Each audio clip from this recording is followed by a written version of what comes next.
Neil Armstrong won a place for himself in the history books as the commander of the Apollo 11 mission to the moon, because he was the first person to step on a world other than our own. And as he did so on the 21st of July 1969, his memorable words were, "That is one small step for a man, one giant leap for mankind."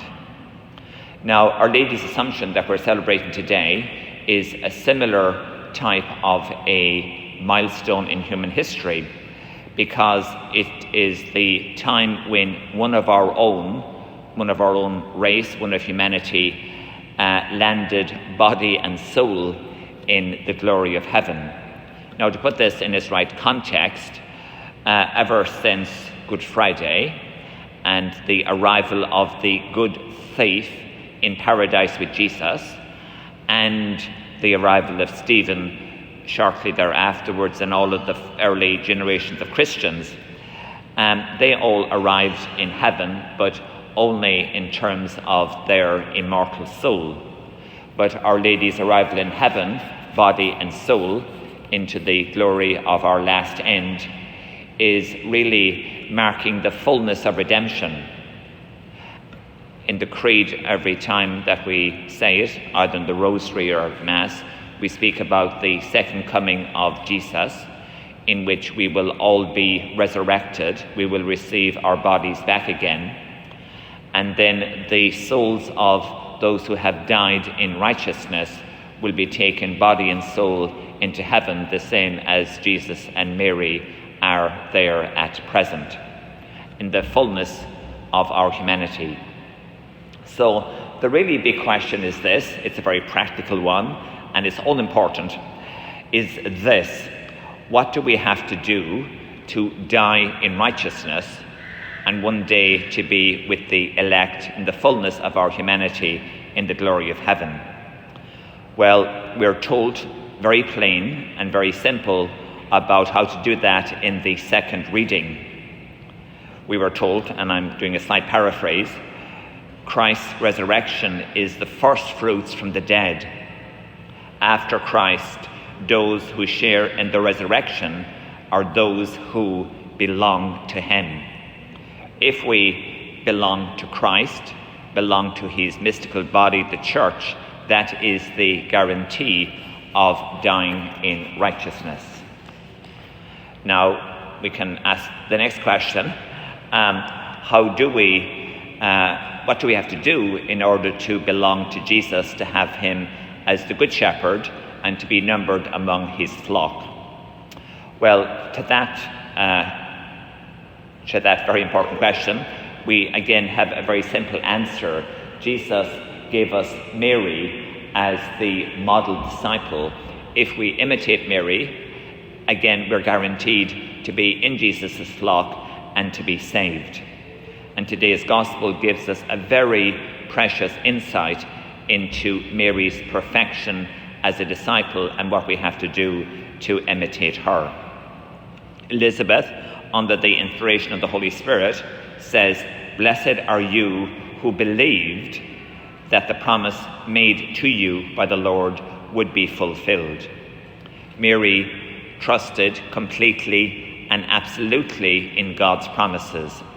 All of us here, we know that we live in a world of broken promises, and we maybe even have had that personal experience in our own life. However, the one promise that we can always trust is the promises made to us by God.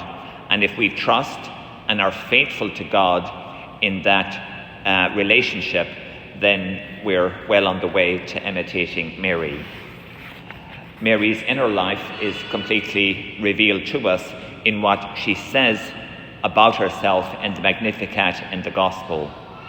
She said, "My soul proclaims the greatness of the Lord, for he has looked with favour on his lowly servant." The great St. Augustine told us that only 3 things were necessary for holiness. The first one was humility. The second thing we needed was humility. And the third thing that we absolutely needed as well was humility. Now, true humility is not to have a negative feeling about yourself, thinking that we're no good and we're a little bit of rubbish. Anything but. True, at least Christian humility, as it comes from Mary, lies in this having an awareness of our littleness, of our smallness, of our vulnerability, and the greatness of God and the goodness of God and in his capacity to save us, and ultimately on our absolute dependence on God. Awareness of my littleness, of my neediness for God and God's goodness and greatness is the first step that we need to have as creatures in relationship with the Creator, the maker of heaven and earth, as we profess in the Creed. If we don't get this right, we're going to be heading off in the wrong direction at a mile a minute. And I think one reason why holiness isn't as common today in our world as it could be is that we have too many deluded people. They think that they're self-made men and women, that they're self-sufficient, and they forget that their very existence and all of the gifts that they have in this life come as gifts from God himself. None of us here would even exist if God hadn't loved us into existence in his eternal plan for the world. So how do we see ourselves when we have this right relationship between the creature and the Creator, and that everything is a gift from God? Then, well, we hear it from Mary. We will see ourselves as God's servants. As Mary puts it, God has looked with favor on his lowly servant. And if we travel through life with a keen awareness that we are the Lord's servants and the servants of our brothers and sisters in the world, then we'll be again very much on the right track. So to sum up, what I'd like to leave you with, to achieve eternal salvation, we must belong to Christ, his body and the church, to be numbered among his flock. And we do this by imitating the humility of Jesus' perfect disciple, namely his mother.